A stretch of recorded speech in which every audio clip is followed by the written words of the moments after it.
Fomos no balneário, chega lá, ponte caída e balneário interditado.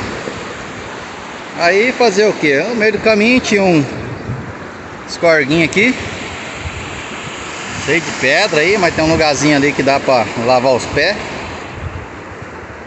Aí o que nós fizemos? Olha o nosso acampamento. Aquele meu amor ali. Olha lá, ó, o guarda-sol, cara. Rapaz. Eita, churrasqueira da peste. Eu falei pra vocês, a gente tem que mudar essa churrasqueira de lugar, né, cara? Tá muito... ficou muito no vento.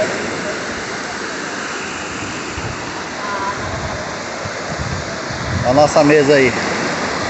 Tampa da... a tampa lá do baú. Gelinho tá sobrando.